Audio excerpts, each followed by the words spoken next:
Bom, eu quero primeiro agradecer o convite de estar aqui com vocês hoje, efetuado pelo Diário, pelo pessoal do SESI, pela escola, e participar desse programa é uma grande honra para mim, né? Nós vamos falar um pouquinho das profissões do setor de gás e petróleo e, efetivamente, nós queremos abordar um tema específico, as profissões de gestão nesta área de gás e petróleo. Então eu vou contar com a colaboração do Arthur, que vai estar me ajudando lá. Por favor, Arthur, pode passar aí. Olha, nós vamos mostrar para vocês o roteiro. O que nós vamos falar aqui, né? Fiquem tranquilos, a gente prevê aí umas 5 ou 6 horas de palestra, mas são 380 slides, mas eu tirei uns 5 ou 6, então dá para a gente diminuir um pouquinho. Faça favor, Arthur. Nós vamos passar por esses pontos aí, ó. Nós vamos fazer uma apresentação, a minha apresentação para vocês, falar um pouquinho das empresas aqui no Brasil, desse universo de empresas brasileiras, das profissões de gestão, as profissões do setor de gás e petróleo, os diferenciais do profissional de gestão e, por último, aquilo que todo mundo espera, que é o mercado profissional, né? Como é que é o mercado profissional para essas funções de gestão em gás e petróleo. Por favor, Arthur. Então vamos lá, apresentação, pode ir, Arthur. Quem somos nós? Eu, professor Turíbio, é José Turíbio, por isso que a professora Silene me chamou de José, né? Professor José Turíbio. Eu sou professor de administração, como vocês também estudei, fiz o ensino médio, já faz alguns anos efetivamente, né? E eu me formei em administração e agora estou concluindo o meu doutorado em administração.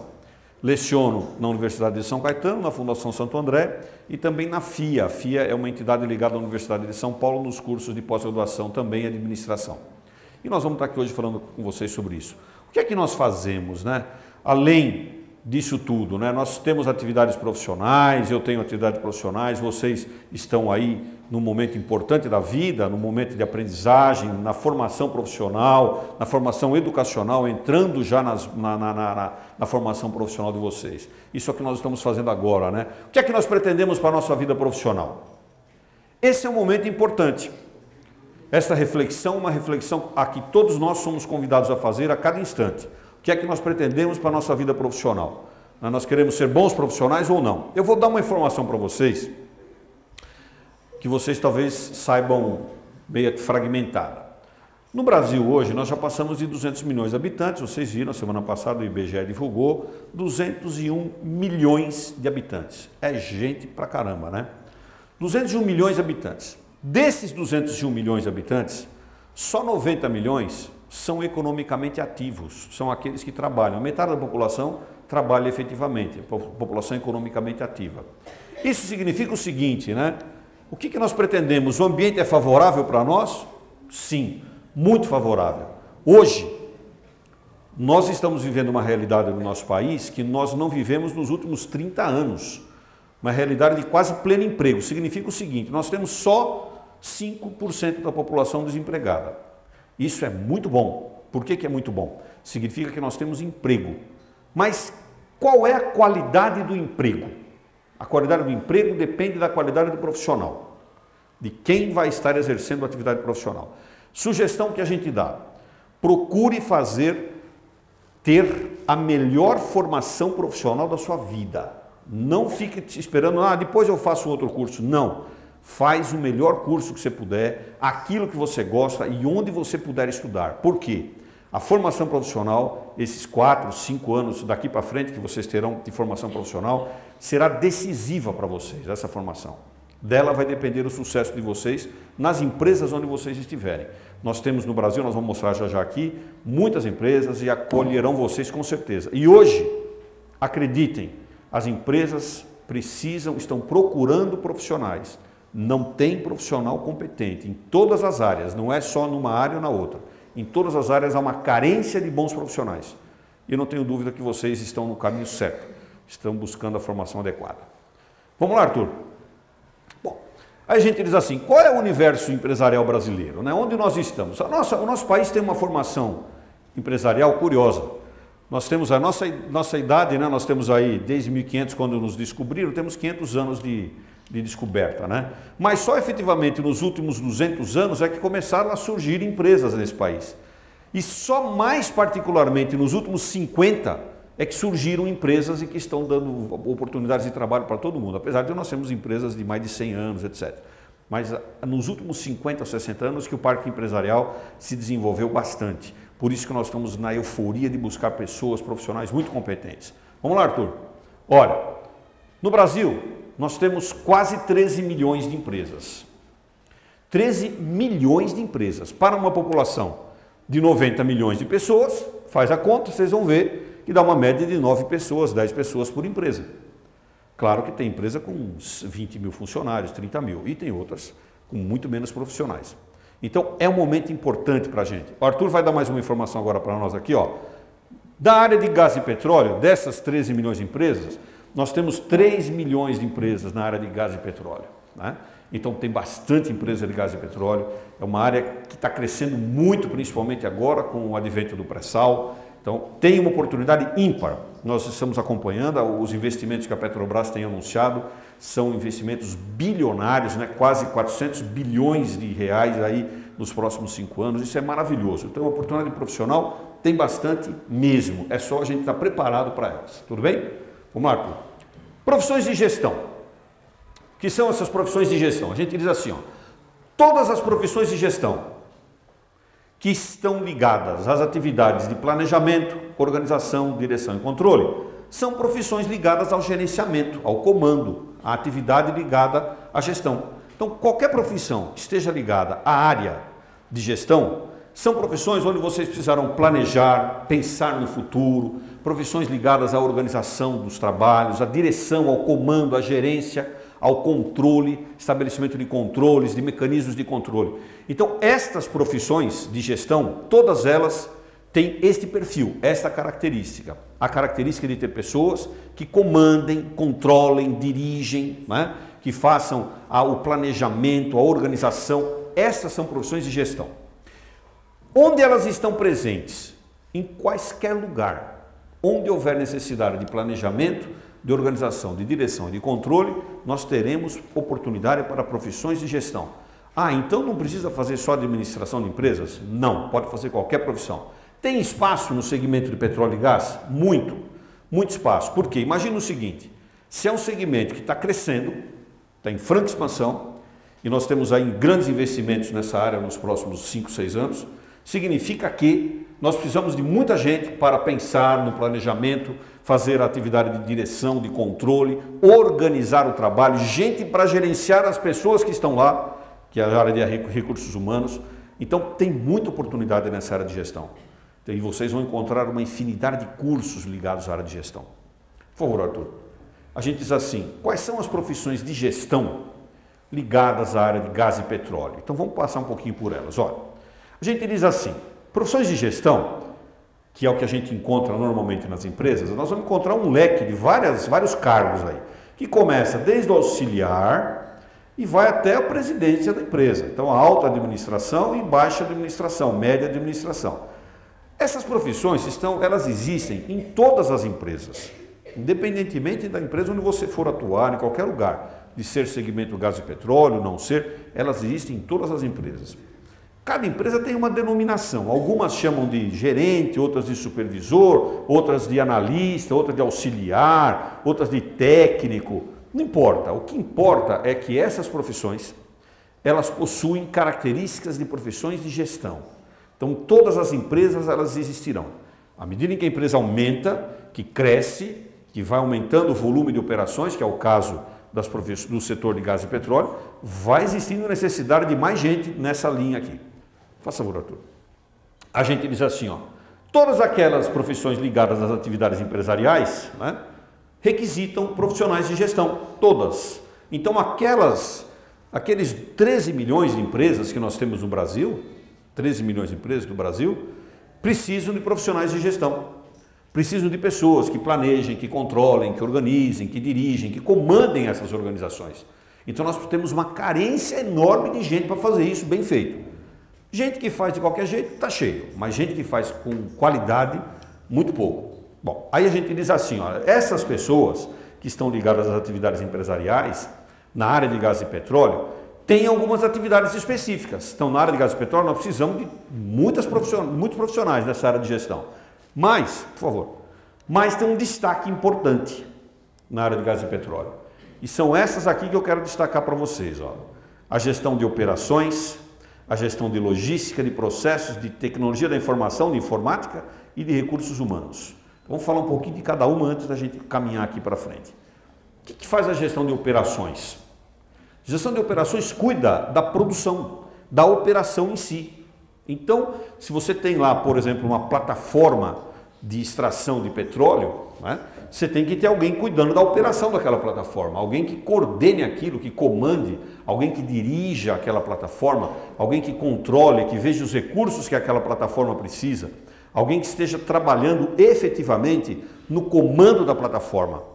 E aí é uma atividade muito importante, porque desse comando de alguém que esteja gerenciando essa plataforma, essa unidade de extração de gás ou de petróleo, é que vai existir o sucesso ou não daquela unidade operacional. Então adianta você fazer um investimento bilionário, né? Se não tiver gente competente fazendo a gestão, comandando aquela operação, não adianta nada. O que é que faz uma gestão de logística? Essa palavra aqui, logística, é uma palavra que nem sempre as pessoas usam adequadamente. Vocês vão encontrar essa palavra aqui ligada efetivamente a transporte, e não é só transporte. Logística envolve um conjunto de atividades ligada à operação da operação. Então, por exemplo, o transporte também, a armazenagem, a movimentação, guardar no estoque, movimentar o material, a logística envolve tudo isso. O sistema de informação que está por trás disso, quem está coordenando isso, a área de informática que está por trás disso. Então a logística envolve muitas coisas, não é só o transporte efetivamente. Então precisa ter gente fazendo isso, gente coordenando, planejando o transporte, planejando a armazenagem, planejando o estoque onde vamos guardar, a distribuição, como é que nós vamos fazer chegar até a gente, consumidor final, o produto que foi tirado lá da plataforma, o gás, o petróleo, como é que nós vamos ter isso acontecendo efetivamente? Precisa ter gente fazendo a gestão disso, cuidando disso. Gente que cuide dos operadores que estão lá, gente que cuide, que dê a escala de trabalho, que dê orientação do trabalho a ser feito. Isso é logística. Gestão de processos. O que essa palavra processos indica, né? A gestão de processos é quem olha todos os trabalhos que estão sendo feitos e as suas interligações. Então, por exemplo, vamos imaginar aqui, vou pegar um exemplo fora da área de gás e petróleo. Você entra numa loja para fazer qualquer compra, no shopping, por exemplo. Você vai numa loja. Você entra, você vai ser atendido por um vendedor.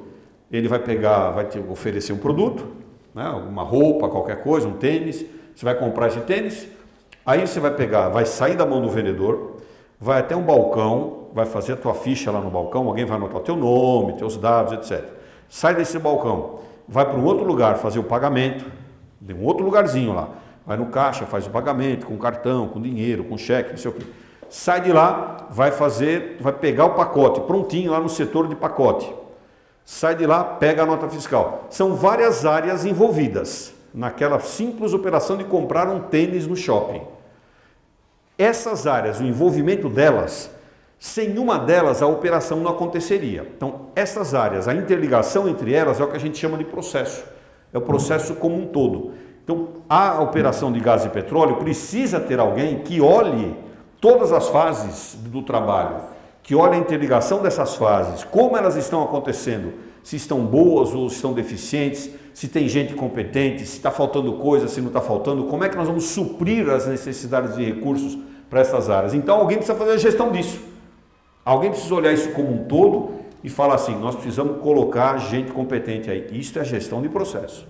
Gestão de TI, de tecnologia da informação, de informática. É importante que tenha alguém pensando na gestão de TI? Sim. Muito além do operador.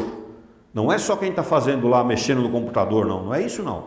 Aquele lá também é importante. Quem está fazendo software, pensando no programa, também é importante. Mas é importante que alguém faça a gestão disso, que olhe isso pelo sentido maior. Que pense assim, por exemplo, eu vou criar aqui um novo sistema para acompanhar, né, quanto nós extraímos de gás hoje, daquele poço, daquela mina de extração de gás, né, daquela plataforma de extração de gás.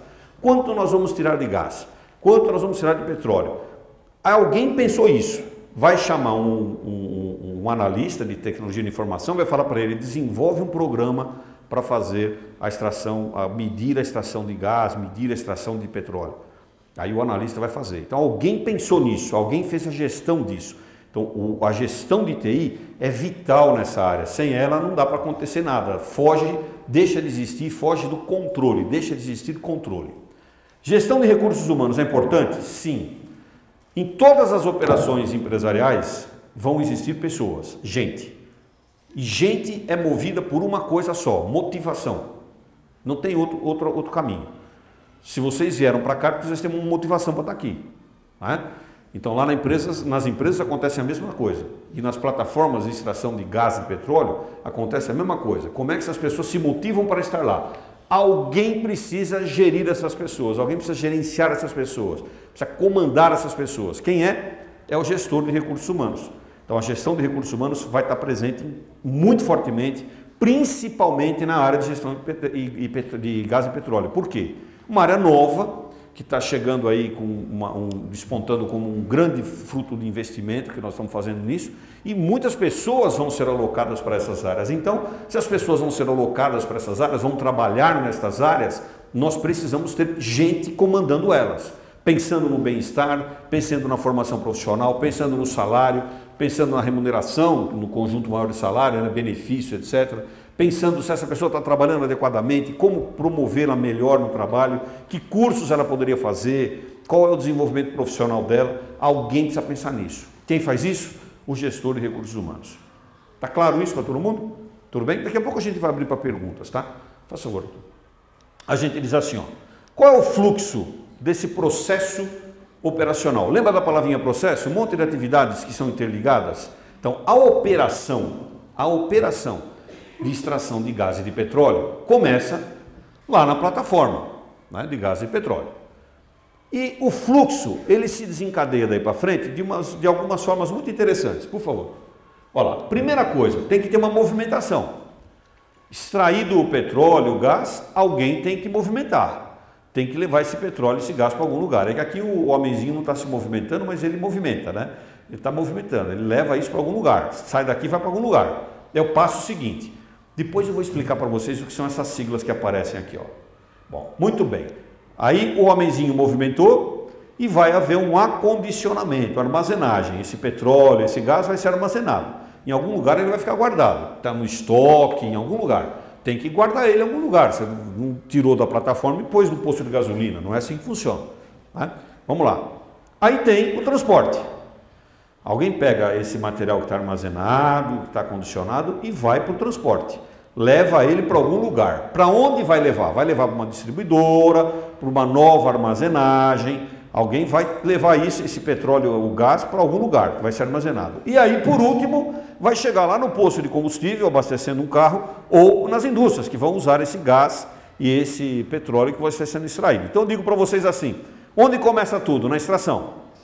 Alguém movimenta isso, vai para uma armazenagem, para um acondicionamento, vai para um transporte, armazena novamente, né, lá no distribuidor final e vai chegar no consumidor final, através dos postos de combustível, das fábricas que vão usar o petróleo, que vão usar o gás, etc., né, a energia que está sendo gerada ali. O que são essas siglas aqui, ó?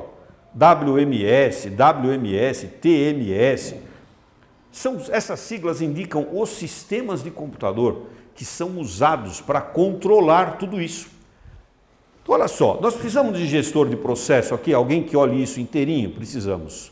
Que olhe isso e tente melhorar, otimizar, fazer esse processo ser o mais racional possível, o melhor possível. Precisamos ter alguém que faça a logística disso, que pense no transporte, na movimentação, na armazenagem, aqui no transporte por caminhão, na armazenagem lá no distribuidor, até chegar no ponto final. Precisamos disso. Tem gente atuando em cada ponto desse? Tem gente atuando em cada ponto desse. Então, se tem gente, precisamos de gestão de recursos humanos também nessa área. A área de logística é ampla. Precisamos ter sistemas de computador? Precisamos. Quais são esses sistemas? Então, existe um sistema que é o sistema de armazenamento. A gente chama de controle, né? Um sistema de gerenciamento de armazenamento. Isso aqui é uma palavra em inglês feia. Warehouse Management System. Sistema de gerenciamento de armazéns, de controle. Que é onde a gente usa aqui, ó. Tem um sistema aqui, tem aqui também, tem aqui, ó, tem aqui. E tem uma outra palavrinha em inglês que é o transporte. Sistema de gerenciamento de transporte, Transportation Management System. Sistema de gerenciamento de transporte. Então precisa ter gente de TI nisso aqui, precisa ter gente da área de informática aqui, em toda essa cadeia precisa ter gente de informática. Agora, veja o que interessante. Esta cadeia, esta rede de valor, ela é chamada de rede de valor, de cadeia de valor. Por quê? O produto sai daqui e ele vai só sendo adicionado valor a ele, ó.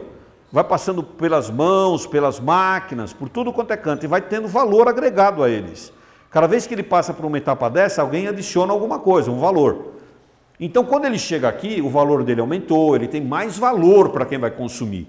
Então, precisa ter gente gerenciando tudo isso, pensando nessa cadeia como um todo, que é o profissional de logística, de armazenagem, o profissional de transporte. Por isso que a gente está focalizando bem a área de logística nessa apresentação aqui.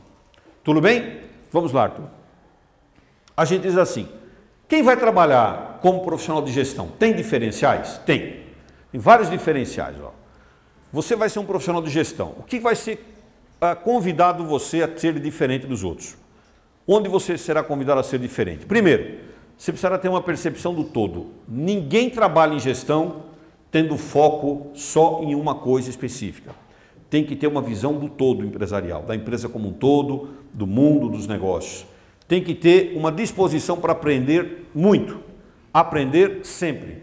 Tem que ter uma disposição de trabalhar em diversidade, com muitas coisas simultâneas ao mesmo tempo.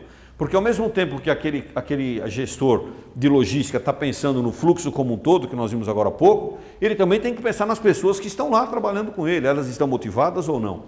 Né? O caminhão do transporte está atrasado ou não? Né? O armazém, cabe mais estoque lá de matéria-prima, lá cabe mais gás, mais petróleo? Né?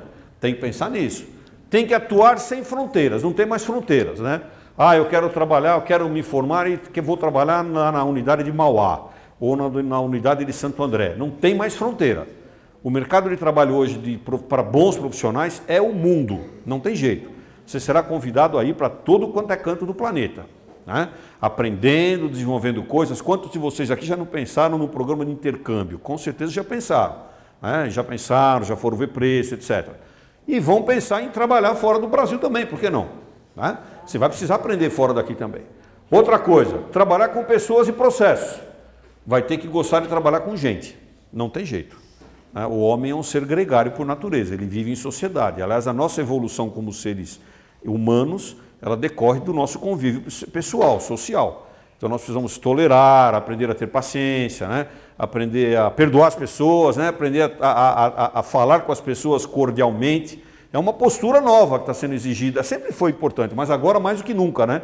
Porque as pessoas chegam nesses ambientes onde tem muita demanda de trabalho, todo mundo cobrando a toda hora e precisa ser diferente. Então é uma oportunidade de você aprender também a ser diferente. Outra coisa importante, atualização constante. Você tem que saber tudo que está acontecendo a todo instante. O que está acontecendo no mundo ao teu redor, né? Está acontecendo alguma crise, os planetas aí estão todos alinhados, entre aspas, né? As nações estão em paz, estão em conflito, estão passando por momentos de tensão. Você tem que estar atualizado constantemente. Surgiu novas oportunidades, olha, de repente desenvolver uma tecnologia nova para transportar gás. Opa, por tubulações, que bacana, mas é uma tubulação diferente. Não entope, não cria resíduo, pô, que legal, vamos trabalhar nisso, vamos procurar saber mais como é que é isso. Né? Desculpe. E a atuação global, não tem jeito, você tem que pensar em tudo, atuar em todos os lugares a todo instante, trabalhar com todas as empresas que estão no seu mercado a todo instante. Essas são exigências para o profissional de gestão, que fundamentalmente serão mais demandadas essas exigências, né, para aqueles profissionais que atuarem na área de gás e petróleo, que é uma área que está em franco desenvolvimento. Por favor, Arthur. E o mercado profissional? Como é que é o mercado profissional? Aí você diz assim, mas tem vaga, quanto eu vou ganhar? Como é que funciona isso? Né? Que é a pergunta que sempre fazem quando vem esse tipo de apresentação. Então nós vamos dizer o seguinte, olha, o mercado profissional, primeiro, ele sempre será bom, dá uma paradinha aí, viu, Arthur? Ele sempre será bom para quem for bom profissional. Nunca vai faltar oportunidade de trabalho, sempre vai ter oportunidade de trabalho, para quem for bom. Outra coisa importante, vão se acostumando que vocês vão ter que trabalhar a vida inteira, né? A vida inteira. Não tem mais esse negócio, não, vou trabalhar 30 anos, me aposento. Não, vai trabalhar a vida inteira, porque o trabalho enobrece as pessoas, faz bem. As pessoas se aposentam e morrem, então cuidado para não ter esse problema, né? Eu quero que vocês estejam vivos. Então o trabalho só faz bem, não faz mal nenhum. O trabalho nunca fez mal para ninguém. Eu não sei se é porque eu comecei a trabalhar muito cedo que eu falo isso, né? Então é o seguinte, ó, como é que você vai ver a sua ascensão profissional? Olha esse gráfico aqui, ó, olha que interessante. Se você considerar que existem 3 tipos de empresas, dentro daquelas 13 milhões de empresas lá, pequenas, médias e grandes. E olha, vou dar um número para vocês. Até aqui, ó, pequenas e médias, estão 95% das empresas do Brasil, ó, pequenas e médias, micro, pequenas e médias. Só 5% estão aqui, ó, grandes empresas. Grandes empresas. Quer um número diferente? Ó, desse total de empresas, 13 milhões, só 22 mil são empresas de porte grande e com ações na Bolsa de Valores, ou seja, há empresas que estão pensando no mundo, no planeta, pessoas que todo mundo pode ser sócio, só 22 mil, é quase nada em relação a 13 milhões. Acontece o seguinte, lá nas empresas, você vai poder atuar em diferentes cargos.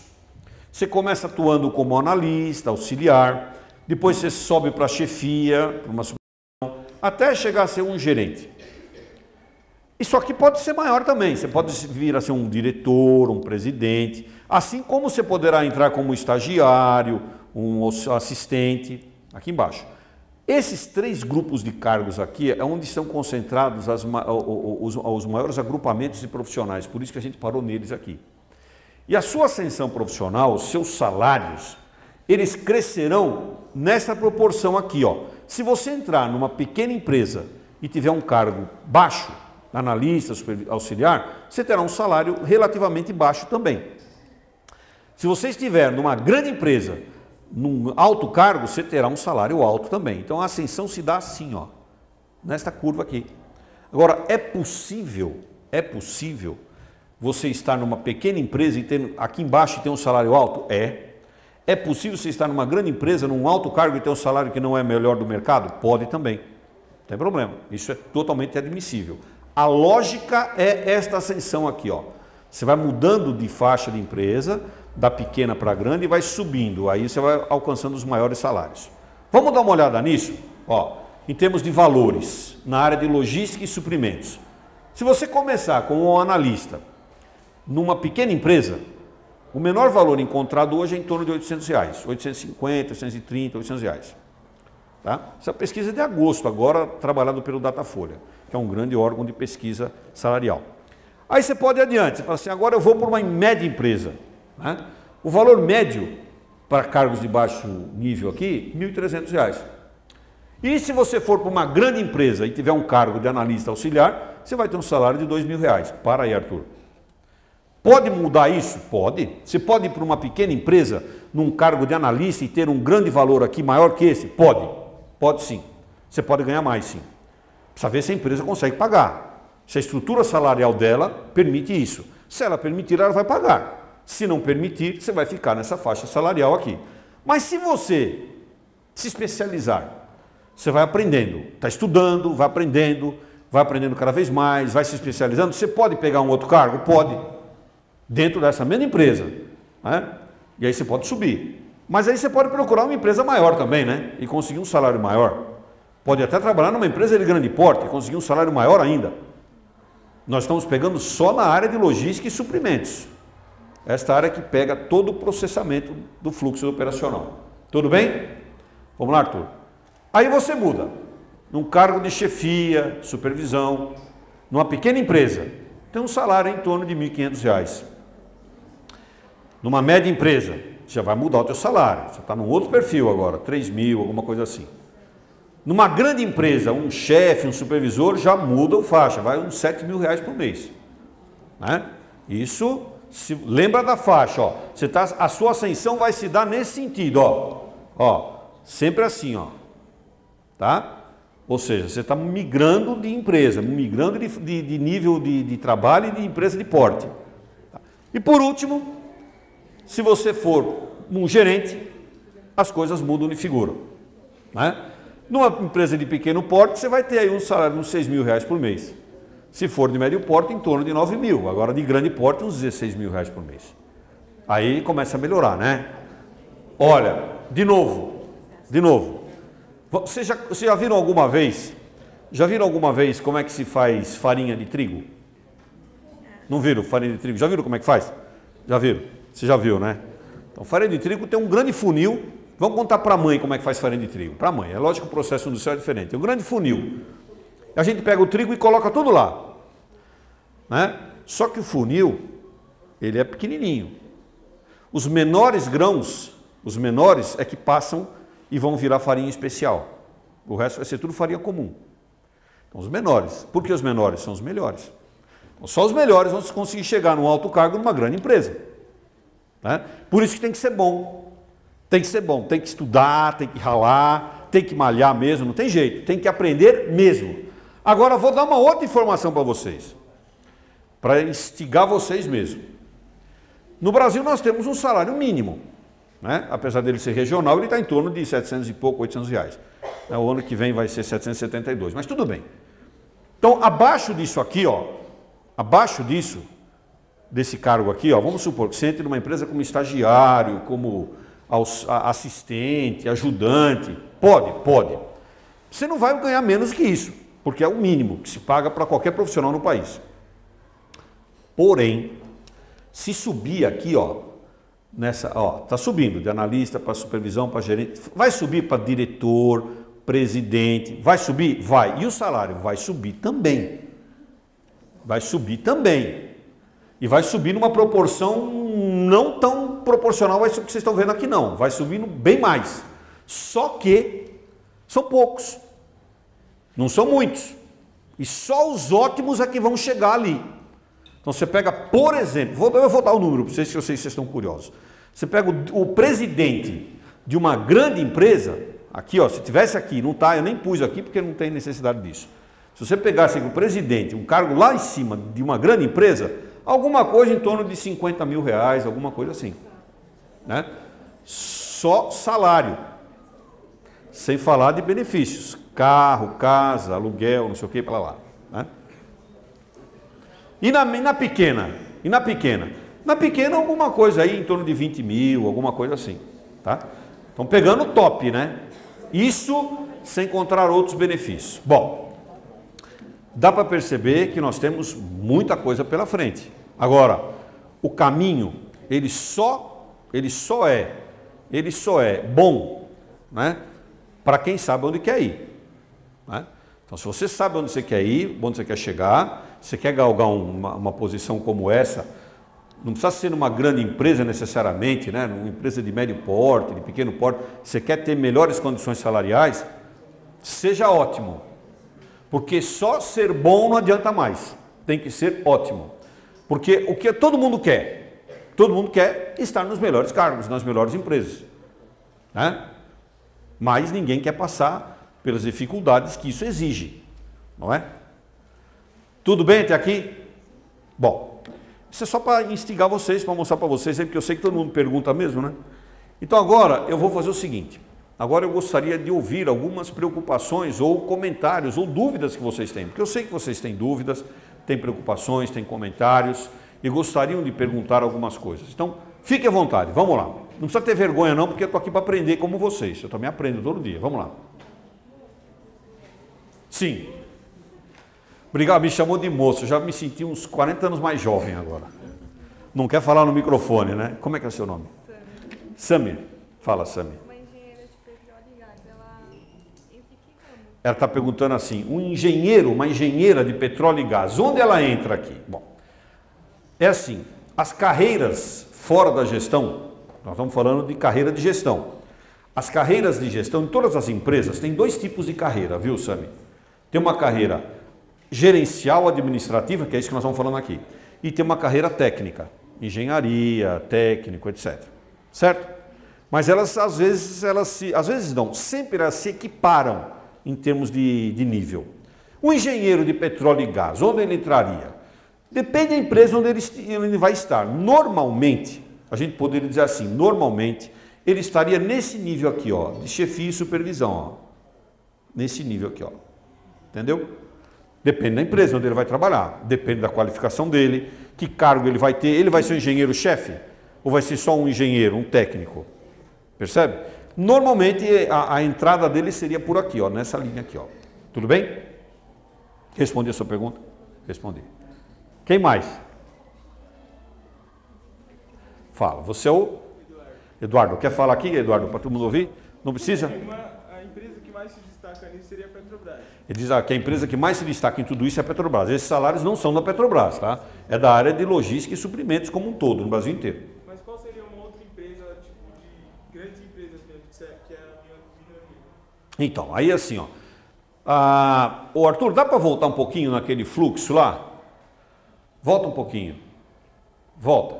Mais um pouco. Aí, dá uma paradinha aí. Olha, está perguntando aqui, né?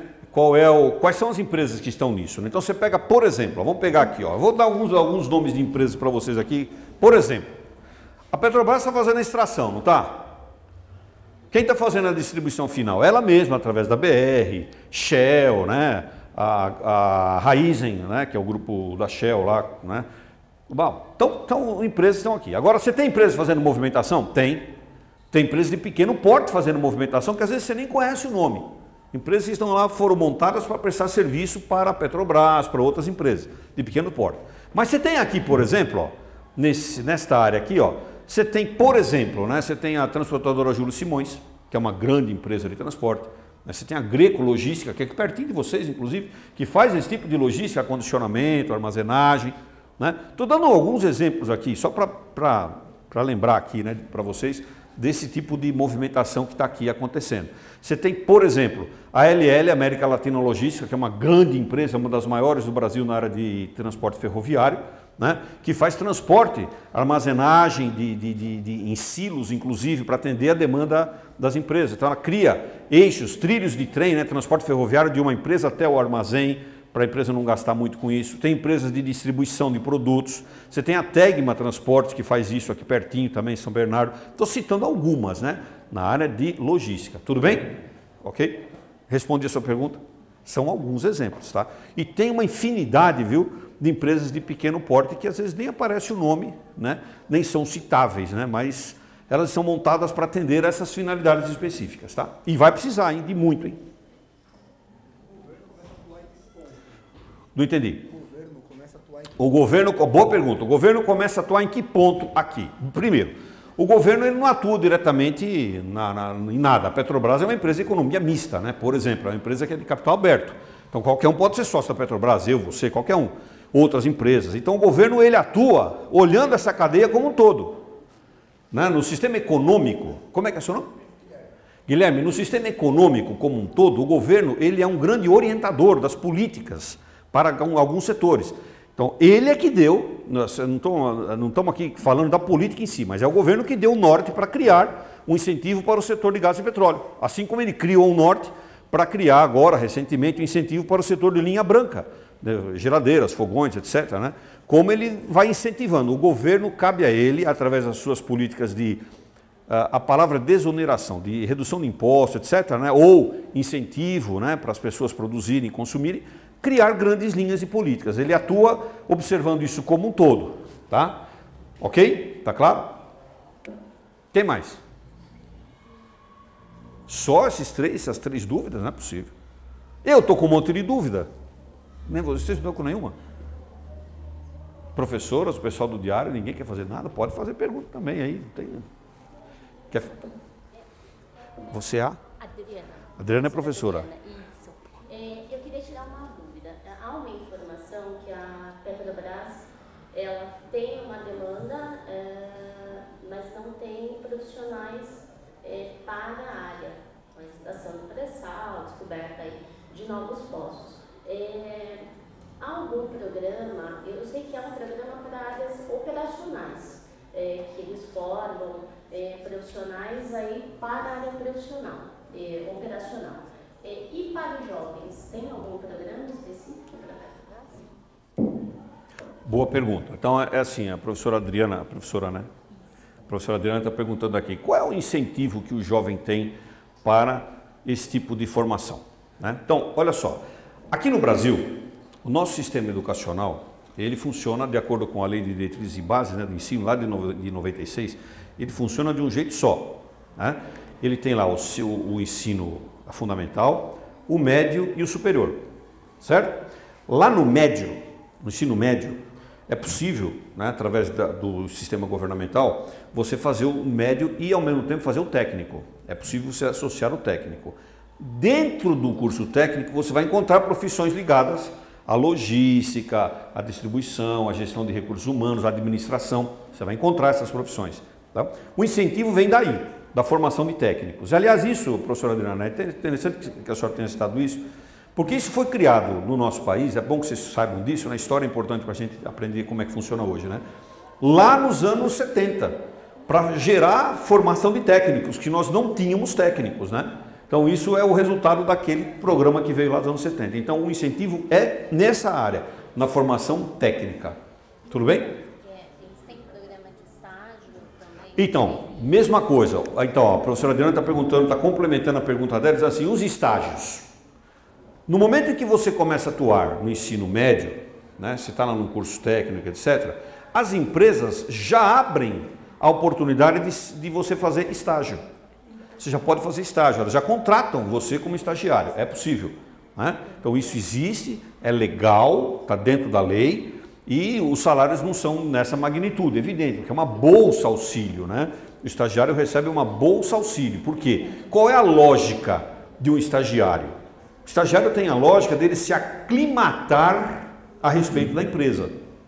Ele não vai lá na empresa para trabalhar efetivamente, ele vai se aclimatar. Acaba trabalhando também, acaba desempenhando algumas atividades, mas há um incentivo para que ele atue como um técnico já desde a formação dele no ensino médio. Tudo bem? Ok, professor? Mais alguma? Aqui, a Sami. Tu quer falar no microfone, né? Nessa área, o que está faltando profissional? Porque tivemos engenharia de petróleo e gás, ou química, mas só que onde está faltando? Ó, o que não está faltando? O que está faltando? A Sami está perguntando assim, nessa área, o que está faltando de profissional? Está faltando o quê? Ela falou assim, ó, por exemplo, eu sei que está faltando engenheiro, não sei o quê. Nessa área, Sami, está faltando tudo. Tudo. Porque, estou falando, nós estamos no pleno emprego da economia. Então, não só nessa área, como em todas as outras, nós precisamos de técnicos muito bem formados. Pessoal de nível superior muito bem formado. Nós precisamos. Então, vocês estão vendo, as demandas estão muito crescentes para isso.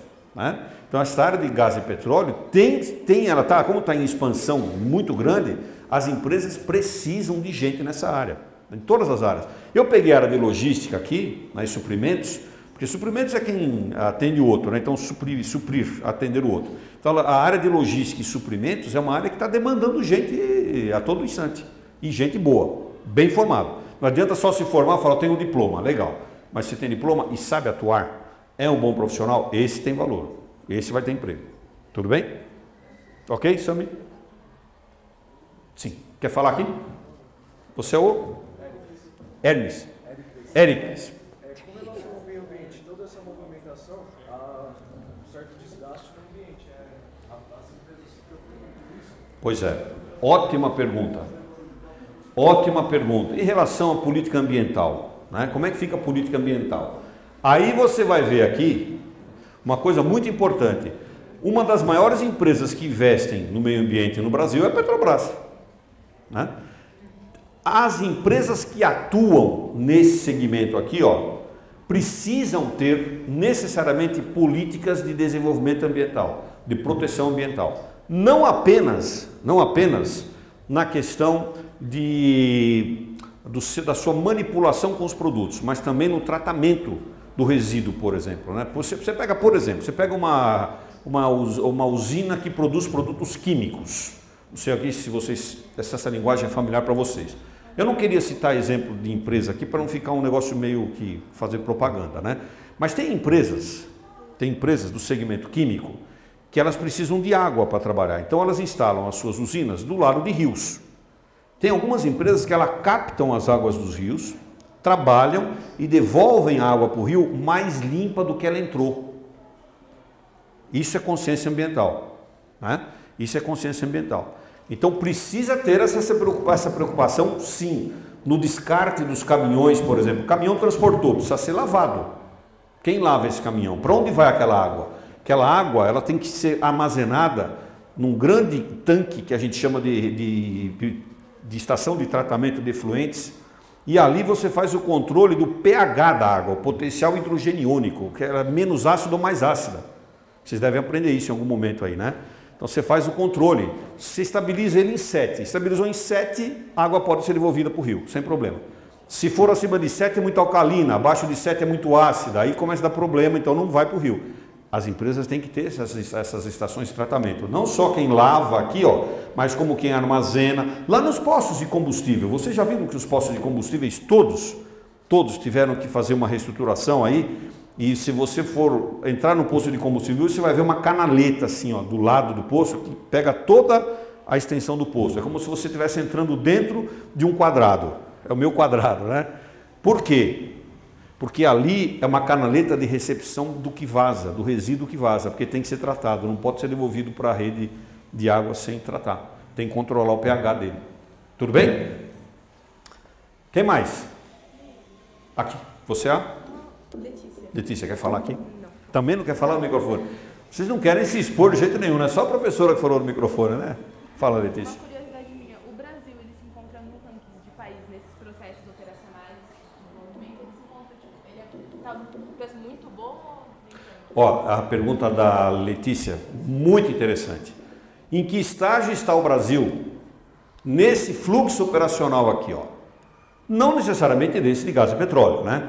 O Brasil está muito bem situado. Esses sistemas aqui, ó, que eu falei para vocês, ó, de armazenamento, controle e gestão de armazenamento, controle e gestão de transporte, esses sistemas aqui, ó, é quase um privilégio nosso. Nós temos isso e funciona muito bem. Por exemplo, quer um exemplo? Quando você faz uma encomenda, você liga lá para americanas.com, né? E encomenda lá qualquer coisa, um CD, por exemplo, né? Você vai receber um código de barras. Aquele código de barra vai fazer você acompanhar o produto onde ele estiver, até chegar na tua casa. Esse é um sistema de armazenamento e TMS que está funcionando aí. Porque a transportadora está alimentando quem comprou da informação onde está o produto. Correio usa muito isso, né? Então o Brasil tem um sistema de controle perfeito nisso, funciona muito bem, né? Precisa ter gente consciente disso, né? Porque também, se você não tiver profissional habilitado para isso, não funciona. A qualidade do profissional que está atuando nisso, mas funciona muito bem. Nós temos esse sistema de controle, aqui no nosso país é muito bom. Tem empresas aí que são exemplos, né? Por exemplo, eu acabei de citar aqui, o Correio, por exemplo, é um exemplo desse, né? Você pega o sistema de encomendas do Correio, de encomendas expressas, né? Fantástico. Você pega a Federal Express, a FedEx, que vocês já ouviram falar, todos vocês assistiram aqui o Náufrago, lembram lá, né? Do Náufrago com o pacote da Sedex. A Sedex acabou de adquirir uma empresa aqui no Brasil, que é a Cometa, a aviação Cometa, a Rapidão Cometa. Por quê? Para trabalhar nesse sistema aqui, ó, de distribuição e integração, né? Você pega, ó, citei aqui agora, por exemplo, a Tegma Logística, que acabou de montar uma empresa para trabalhar nesta área de controle, né, de vendas por internet. Então nós temos isso muito bem montado, felizmente, né? Quem mais? Respondi, Letícia. Quem mais? Quer falar aqui? Como é que é o seu nome? Lucas. A gente sabe que existem diferentes tipos de petróleo, né? E o petróleo brasileiro é aplicado em que área, geralmente? O Lucas fez uma pergunta interessante. O nosso petróleo, ele é aplicado a que área? Olha, primeiro que os diferentes tipos de petróleo, eu não sou especialista em petróleo, muito menos trabalho na Petrobras, mas posso falar alguma coisa para você. Os diferentes tipos de petróleo não são porque o país quer ter um petróleo de um jeito ou quer ter do outro. É a questão mineralógica, né? A condição mineral do petróleo. Qual é a formação rochosa do país, etc., para ter o tipo de petróleo.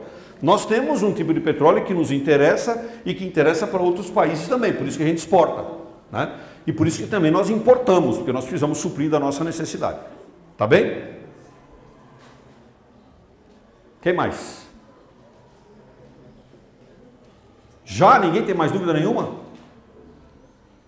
Lá no fundo, como é que é o seu nome? Como? Quer falar no microfone, Tiago? Tem vergonha de falar no microfone? Tiago. Vira a câmera para ele, então. Tem vergonha de aparecer? Não. Fala, Tiago. Em que ranking o Brasil está em exportação de petróleo? Não só o Brasil, como qualquer outro... Tiago, não só o Brasil, como qualquer outro país, fora dos Emirados Árabes Unidos e da Venezuela, o ranking é lá embaixo. Porque o petróleo não tá concentrado aqui, né? Exportação de petróleo, né? O petróleo está concentrado nos Emirados Árabes, né? E na Venezuela, onde são formações rochosas que possibilitam isso. No Brasil, a exportação de petróleo na nossa balança de pagamentos é lá embaixo, né? Como os outros países que também produzem um pouquinho, né? Tudo bem, Tiago? Ok? Quem mais? Qual é o seu envolvimento? Quer falar? Não, obrigado. Você é o? Eu sou o Lucas. Lucas. Qual é o seu envolvimento nesses processos? Então, ele está perguntando para mim qual que é o meu envolvimento nesses processos aqui. Ó. Então, boa pergunta, Lucas. É o seguinte, ó. Eu, como pesquisador de administração, sou obrigado a conhecer isso aqui. Ó. É obrigação. Se eu não conhecer, eu não posso vir nem aqui falar nada. Tem que conhecer. Né? Agora, eu também atuo como consultor de algumas empresas. Né? Também oriento algumas empresas sobre orientações, etc. Né? Também escrevo artigos sobre gestão, sobre administração nesta área. Né? Leciono administração, inclusive cito muito isso aqui, né? Na gestão. Então, é um envolvimento direto com isso. Né? E formou-se em gestão, precisa conhecer, necessariamente. Aí você não pode dizer que não conhece mais, porque aí a responsabilidade aumenta. Né? E alguém vai te cobrar disso, com certeza. Né? Quem mais? Ninguém mais? Quem é que está com alguma pergunta? Acho que eu não vou fazer não, porque senão... Olha, tem uma aqui, ó. Fala, Letícia. Os estão comentados agora, os royalties do petróleo, eles estão em que fase de operação nesse processo? Os royalties do... Isso. Olha, a Letícia está perguntando assim, ó, os royalties do petróleo, onde eles estão? Então, imagina o seguinte, ó, estamos explorando o petróleo. O Brasil não explora petróleo em todas as cidades, em todos os municípios, né? Não é assim. Eles estão nas bacias petrolíferas, né? Que estão concentradas e na bacia do oceano, nas bacias do oceano. Então, o que acontece? Como não é explorado em todo o país, o que a gente faz? A gente divide os royalties, o resultado daquela exploração, para todos os estados, de uma maneira que agora está se discutindo, de que maneira vai ser discutido. Tá? Então é aqui, ó, na hora que você explora, o que acontece, né? Para onde vão os royalties disso, né? Então estamos discutindo isso, inclusive agora, né, no Senado, na Câmara dos Deputados. Né? Passa, olha, é por isso que nós falamos que tem que estar atualizado, né? Porque isso está passando como ela... Ó, expressão da Letícia, né? Diz assim, isso passa bastante em jornais. Os jornais publicam isso constantemente, né? Precisa estar bem up to date, bem atualizado, né? O que mais? Nada mais? Você é o Eric de novo. Fala, Eric. Sobre as empresas estrangeiras que se instalam aqui para trabalhar com isso, elas dão que lucro para o país? Empresas estrangeiras que se instalam aqui para trabalhar neste fluxo. O que elas trazem de bom para nós? O que elas geram para nós? Tudo. Né? A economia globalizada, vou te dar um exemplo reverso. Daqui a pouco eu vou falar disso, porque a logística é importante falar disso, a logística reversa. No mundo globalizado, as empresas não são mais de uma nação só. Não são mais. Elas estão em todos os lugares. Né? Então, da mesma forma como vem empresa aqui, nós também mandamos empresa para fora. Né? Vocês viram aí, 4 anos atrás, a Embraer suscitou abrir uma empresa na China para fabricar aviões lá. Né? Você pega, por exemplo, sabe aquela escova de cabelo que a gente usa, Condor? Sabe, Condor? A Condor tem uma fábrica em Miami, produzindo lá, para os brasileiros que estão lá. Mas vende para o americano também. Então são coisas, né? As empresas, no mundo globalizado não tem mais uma empresa que é um negócio fechado. Né? Ela é aberta, ela trabalha para o mundo inteiro e vem aqui também. Traz emprego para nós, traz movimentação, traz exploração, traz tecnologia, né? Traz aprendizado, traz coisas novas. Então há um forte incremento da economia, não só aqui como fora. Né? E hoje nós temos empresas, aliás, acabou de ser divulgado, não sei se vocês viram, as empresas no nosso país que são consideradas transnacionais, que elas atuam em qualquer lugar do planeta. Gerdau, Vale do Rio Doce, né? Um monte de Petrobras, um monte de empresas que tem essa característica, né? De atuar em vários segmentos. Sabe aquele calçado Azaleia, por exemplo? Né? Aquilo lá é a marca da Vulcabras. Né? A Vulcabras acabou de dizer que vai trabalhar fora do Brasil, vai instalar a fábrica fora do Brasil também. Então isso se chama, né, é o que a gente chama de greenfield. A empresa vai explorar um negócio que não existe ainda em alguns lugares. E algumas vezes exploram o que já existe. Mas tem que obedecer a legislação do país, né? Aqui, por exemplo, você tem que obedecer a legislação do país na hora que você vem explorar aqui, né? Ok? Professora Adriana. Professora Adriana, fala no microfone. Professor, aproveitando esse ponto da questão da globalização e entrando no aspecto de gestão de pessoas, recursos humanos, eu queria saber qual que é a sua opinião com relação aos estrangeiros que estão saindo da Europa devido à crise e que estão vindo para o Brasil à procura de trabalho. Eu queria saber se você acha que isso pode comprometer a empregabilidade dos jovens. Bom, vou responder o não primeiro e depois explico. Então, não compromete a empregabilidade dos jovens. Não. Por quê? Porque é um movimento cíclico. A professora Adriana não dá aula de história não, né? Português. Tem um professor de história aqui? Não, né? Mas vocês lembram da época da colonização? Quando os portugueses chegaram aqui, quem queria vir para cá de Portugal? Ninguém. Ninguém queria vir. Aí descobriram o ouro. Pronto, mudou o perfil. Todo mundo queria. Aí mudou, né? Todo mundo queria vir. Então, são movimentos cíclicos, assim como nós temos brasileiros atuando fora também. Não tira emprego, porque não vem um contingente suficiente para tirar aí 10 milhões do mercado de trabalho, nem teria condição de vir. E também porque a crise europeia também já deu sinais de arrefecimento, né? Do ano passado para cá já deu um sinalzinho lá de arrefecimento. Agora tem uma crise cambial que é diferente, é por causa da Síria, etc. Mas tem um sinal de arrefecimento. Pronto? Ok? Bom, gente, se não tem mais pergunta, nós vamos então encerrar. Quero agradecer muito a chance de estar aqui com vocês. O meu e-mail, se alguém precisar de alguma coisa, Turibio, é nome, não é apelido, alguém pôs esse nome no ser humano, eu vivo com ele já faz tempo já. Turibio Oliveira, tudo junto com 2 Os, Turibio Oliveira, @uol.com.br. Tá bom? Ok? Obrigado, boa tarde para vocês, parabéns ao pessoal do Diário, ao pessoal do SESI, as escolas que promoveram o encontro.